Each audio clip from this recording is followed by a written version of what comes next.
You guys can call the questions and take turns back and forth. So. Different person. People up, please. Go right. Good afternoon, Ann McMullen with Joy Wealth Management. Commissioner, you talked about a collaborative effort that has defined the commission. As I look toward what Mike Mikurak talked about, the sewer water problems that we're having, they are not defined by just St. Petersburg or just St. Pete Beach, but it is certainly a countywide problem.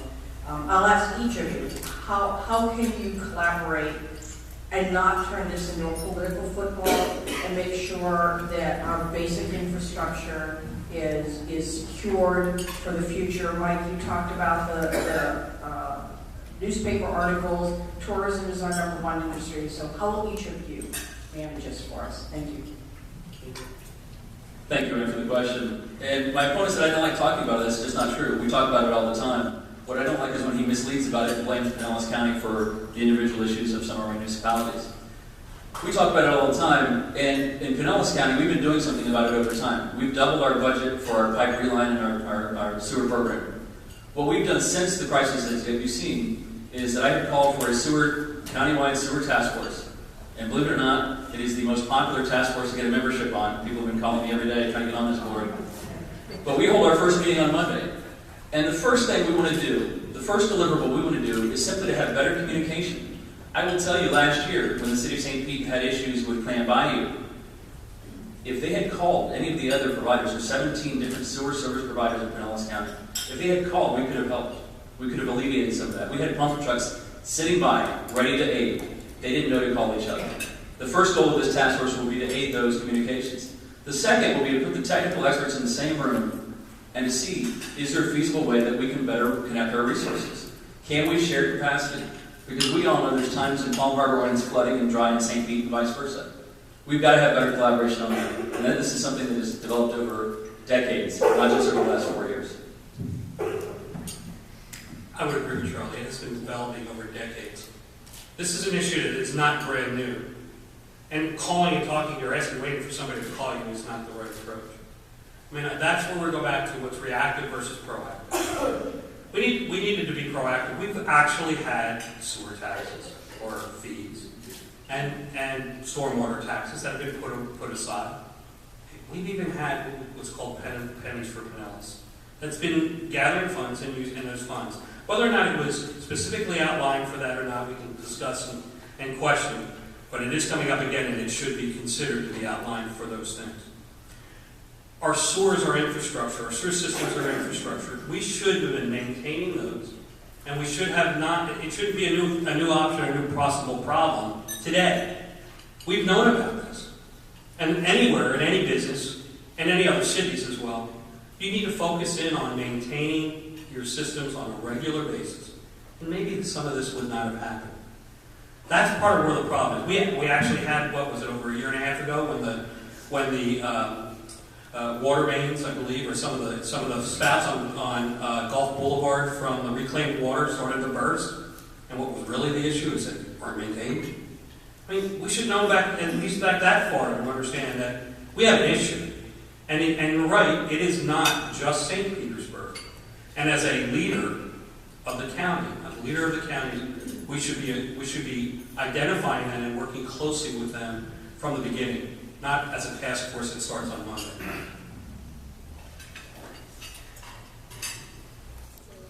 Ms. Dillinger. Housing First is a nationally recognized program to end homelessness, both single individuals and families, particularly families, since 25% of our homeless are children. For Housing First to work, however, there has to be affordable housing. What will either of you or both of you do to ensure that there's affordable housing in Pinellas County for our homeless and for our homeless children? I think that's an extremely important issue that we need to deal with. And that really requires us to really take a good hard look at what's available. I will give you an example of what I'm trying to do right now. And the study that I'm having done won't be done until after the election is over, so it wasn't done for that reason. I did go into London, and I've asked USF St. Pete to provide me with 2 MBA students. And we're looking at two specific areas. One are all the housing that's available. Whether it's in foreclosure, whether it's in code violation, whether it might be in others. And we're collecting that data and putting towards what would it cost to take over these homes and have them rehab. At the same time, what we will be saying to those that we're asking to participate is they must be able to be purchased at its lowest value so that we can provide real value and real homes to people so they can build their careers and they can build their places within the community. The second part of that study is to continue what I've already started, looking at jobs in that area as well. A program that I started about 2 months ago has already provided 4 jobs, not a lot, but 4 jobs in local manufacturers in Wellman. That's included in the 200 that we talked about. That program is then will dovetail together and will identify places and opportunities for young people and others to come in. Now that helps clean up the community. That doesn't answer the total question that you asked. But to be able to get started, we have to start doing things like that, programs like that, to ensure that we can create opportunity and value. Rentals are the wrong approach. Well, I do think that obviously some studies currently are good. What we do is we work currently with the Homeless Leadership Board in Pinellas County, and we fund through those programs. But we did step into them. We kept the promise that previous commissions made about how to spend those penny for Pinellas dollars. And we spent $5 million to secure 55 units of spots as well as other properties in the Lellman community, Lellman Heights, north of 54th Avenue there. The number one thing there was we kept the property out of the hands of the slumlords, which was what was happening in Lellman. People were coming in, rents, trying to rental property, just not maintaining. Another area that we believe in the Housing First Initiative. Commissioner Long and Commissioner Steele have provided incredible leadership on this issue. We believe in that because we work with the professionals. And in Pinellas County, we are incredibly fortunate to have our sheriff on this issue. His leadership is Safe Harbor, the partnership with Pinellas County to create a clinic there, which provides health care for many of the people living there and staying there. That has helped alleviate some of the burdens. We're now working, and we've got some leadership from Tallahassee on this as well. We've identified some of what we call the frequent flyers, 30 to 40 individuals in Pinellas County, many of them homeless, that are a fiscal drain on all of our budgets, sometimes over $2.5 million. By holistically approaching these individuals and wraparound services, including Housing First, we can, one, provide a better quality of life for those folks, return them to civilized society, as well as helping our budgets for future areas. But it's something that we continually work on. Obviously, it's an issue that's important for all of us, and thank you for your leadership on that issue as well, sir. Matt. Matt Letler. Yeah. Matt Letler, New Tiger. In an era when incumbents win re-election significantly more often than they lose, do you support term limits on legislative bodies, not only at the federal level, but at the county commission level as well? I'm not a supporter of term limits. I benefited in that term limits opened the door for me to run for my first time in Tallahassee. And I watched the decline of Tallahassee. I don't believe term limits have served Tallahassee well at all. And to your point about incumbents winning, I will tell you in Pinellas County, we have 4 commissioners currently on the board that are in their first term or less. So the voters have a way of deciding, and I think that's where it should stay. Matt, before I answer your question, I just have one other comment that I wanted to get back from the previous one. The study that we're doing in Lellman right now shows that there are a number of people that own, actually foreigners that own property in Lellman that are being rented out too. So if that's not slumlording, I'm not so sure what could be. The second part of that, going back to you, is I think there's a difference, and I think we have to focus on term limits as to where they might be best played. Unfortunately, the last time term limits came up, they were focused on everyone, and I don't believe that constitutional officers should be included in that. Those are more like real jobs that are going on. But to keep, and I love the laughter, it's really good. To keep the focus though on thought leadership and growth, there's a point in time where I believe there's a diminishing return. So yes, I would agree that there's a need, specifically in the county, to put a term limits on the county commission and allow new life and new blood to work their way in. Unfortunately, what we have is, in many cases, You know, it is, and I'm first to tell you, it's an uphill battle when you're an unknown trying to come in and trying to find a way when there are politics or people who've been in politics for a long time that have done it. The key is that you get the right message out. We'll see what happens this year, but I do believe that there should be turnout. Susan?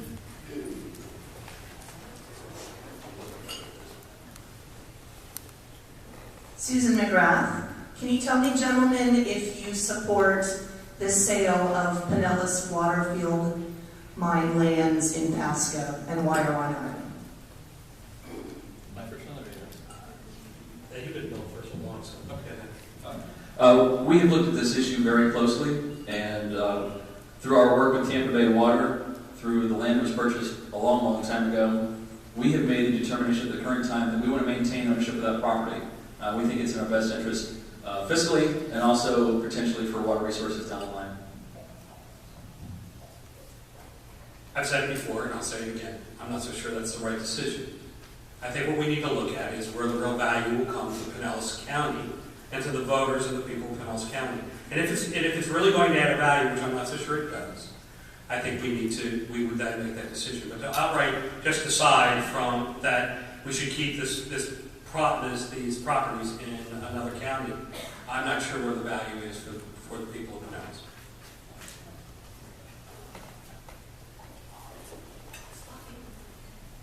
Whose turn is it? Your turn. Am I trying to? Yeah, yeah. Barbara. Oh, thank you. This is to both of Say you. your name. Oh, sorry. Barbara Hazelton, Safety.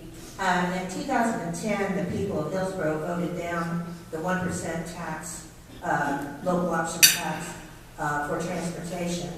And then it came over here, and of course, in 2014, by 62 to 38%, the people of Pinellas County voted no on Green Line, which was the 1%, the same 1% local option surtax for transportation, similar to the neighbor Pinellas, along that same category of tax.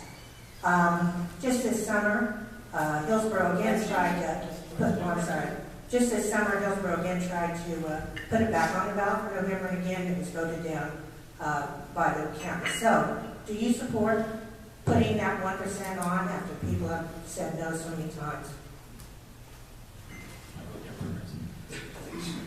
I'll go first. And to go back, since we're going back to the previous questions, at a forum last week, Mr. Mikurak said he was willing to sell it, the land in Pasco County, just straight out. And I think that as long as you hold it, you can always sell it. But once you sell it, you can't hold it back. So as far as Green Light, we saw that the voters soundly rejected that plan.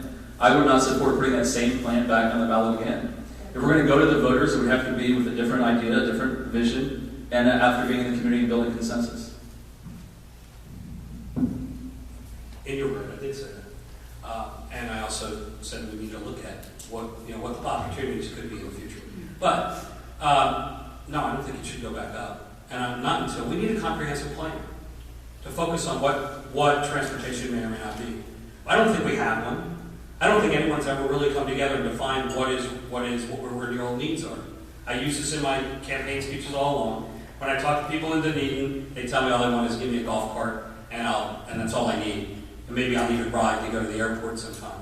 We speak to people in St. Petersburg, they believe they need mass transit for where they are and what's growing. We've got to look at all options and define what those options are and where is our future strategy on where are we going to be when we grow up, and create a strategic plan that then, after that, can be presented to the community for their decision. Remember, again, you're my customer, you're not my I'm not looking at you to just to pay for anything that comes up. I'm looking at you to define what your needs are and how we can work very closely together to meet those needs. And Charlie. I only see one hand, so Shannon. Hi, Shannon Love. Mr. McKirk, I was wondering if you could clarify and perhaps expand on your previous statement that you felt like constitutional officers were, quote, real jobs, and could you maybe expand on what you feel the role of a county commissioner is? Sure. You know, Charlie said he's had a great job. I say I don't look at a county commissioner as a job. I look at it as a service back to the community. Now, jobs to me are ones that provide an ongoing service, specific ongoing service and function. The county commission is much broader. I'm not disagreeing with the role. I think it's much broader and it has broader oversight. And I think that that's where there's a need for new blood, for new focus and new visions for the future. Because that's really a major part of where the county commission is. It not only needs to maintain and follow the law, but it really needs to provide a future vision and a future focus that we can start implementing today and really beginning to measure for the value and success of our community. It needs to be out listening to people and talking to people and understanding overall needs. I can't quantify that job description. I can for a property appraiser. I can for a county clerk, but I don't see that as being for a county commission. Does that help? Okay. Thank you for your question. I can tell you that for almost 4 years, I've been working very hard at this very real job. And the 7 commissioners, both Democrat and Republican, that you have, treat this as a professional job. We put our time, our energy, our thought, our study into it. It's not just a part-time charity gig that you might think about that my opponent's describing. In his mailers, he goes further than that. He doesn't just call me a career politician. He blames and discredits any of my service in public life, my time working for the legislature as a staffer, and my nearly 13 years working at the university. I think those people have real jobs too, and I do think they deserve to be respected. Yes, sir.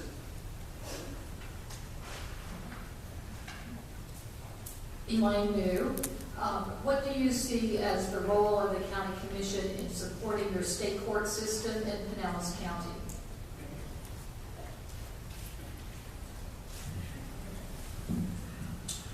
We have very specifically defined by statute role in supporting our court system, both financially and structurally. We have great partnerships with Mr. McKay, Mr. Dillinger, and our sheriff, and we fulfill those roles very well through that collaboration, through our budgeting process, through our rulemaking. And you see a lot of our, in the last penny, a certain section of that penny for Pinellas, which has to be negotiated between the county and all the cities, a certain portion of that last penny was dedicated to the complex at 49th Street for our courts and our court system, as well as for the new $85 million public safety complex on Almerton Road. So we work very well with our court partners. Just one more quick response back, and I'll come to your question. I never said that I look at this the service, being a service and provider of service to the community with a part-time or some lax job. What I say is that service to the community is the utmost important thing to be and to do. And my wife will tell you that I spent more time and more effort than I did on my job, to be quite honest with you, because most of the time on my job I was flying somewhere. I spent most of my time very much focused on providing clear and high-quality value and service to those communities.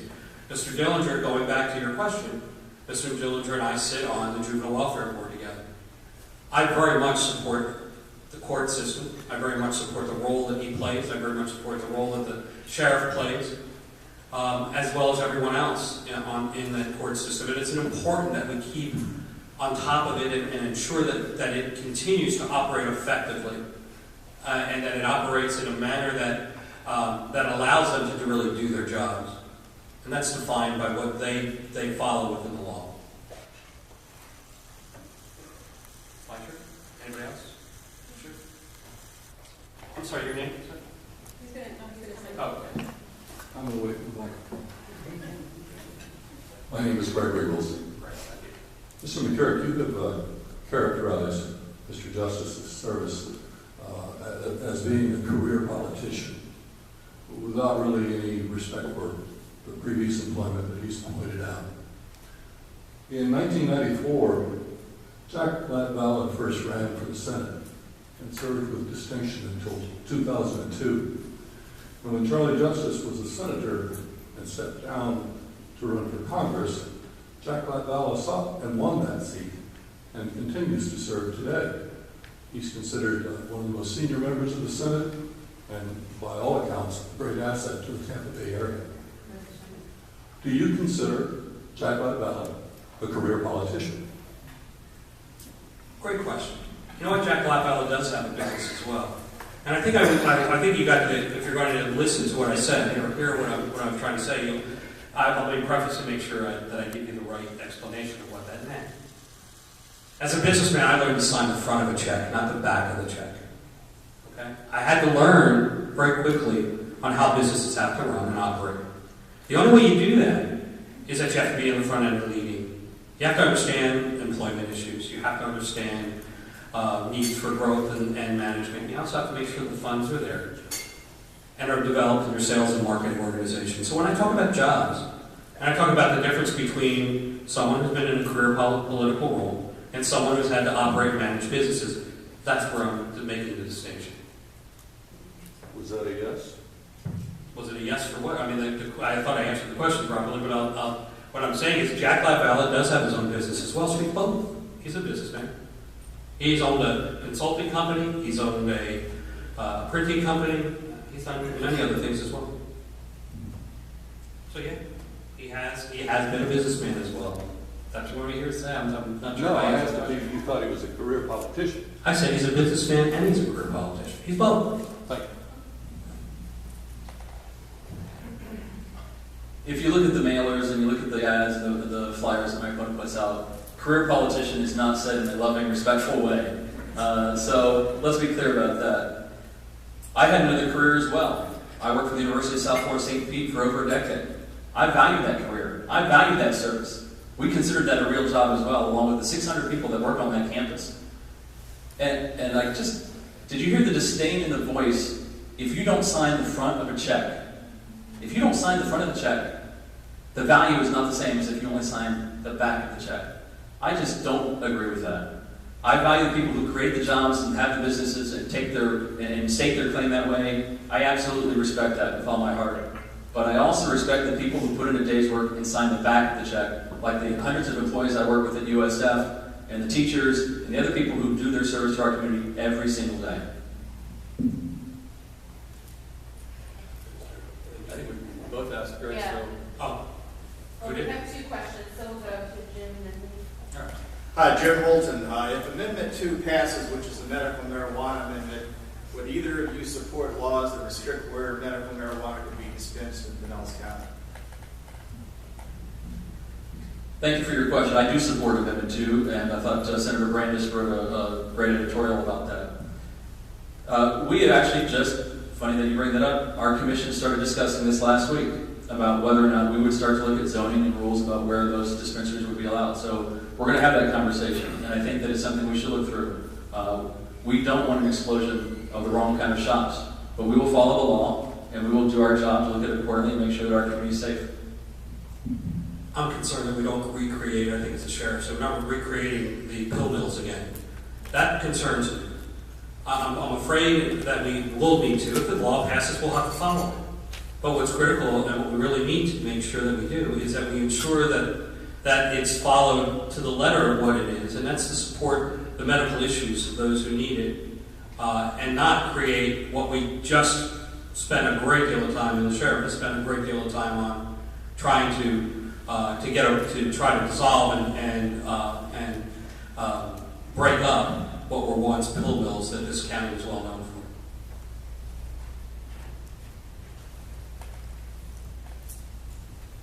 Hi, Peace Reader Largo.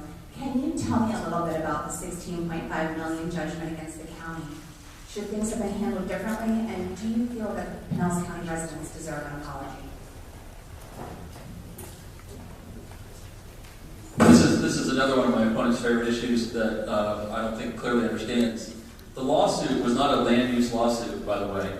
That's how it's portrayed, but it's not. It was about a way we were treating those businesses. I will tell you, if you read the order from the administrative judge, and this is what a lot of people say, you didn't follow the administrative judge's ruling. It wasn't a ruling. It was a declaration that the property met certain criteria for a land use change. But if you read the article from the paper from when that happened, the administrative judge agreed in his 19-page ruling, although he conceded that the final interpretation is for the elected officials alone. So we have the legislative authority to make land use decisions in issues like that. So do I apologize for standing up and protecting the neighborhoods to maintain what we decided was the right use of land in the community? I don't apologize for that. And when this case goes to a 3-judge panel in Lakeland that clearly understands land use law, it will be overturned. My opponent's right. It was not a land use issue. What the issue was a county commission had overstepped its bounds on deciding what was already ruled on by a local city.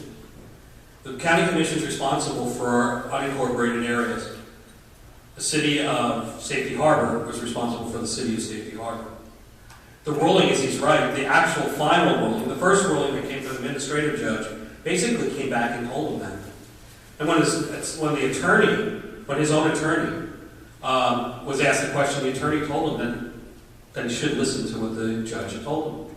But a decision was made not to and move it forward. The second part of that is it then went to a circuit court. And by the way, a circuit court judge was not only by himself, but he had the administrative judge and a third judge that was overseeing and recommending to him what was happening. Yes, it was a constitutional issue against that company. That's what the ruling was. The ruling was won on a constitutional issue. That company's constitutional rights were violated. That turned into a $16.5 million plus court fees, plus attorney fees, and a 4.78% interest rate per day. And with the new appeal, could be as much as $25 million. And I don't believe that it will be overturned. So,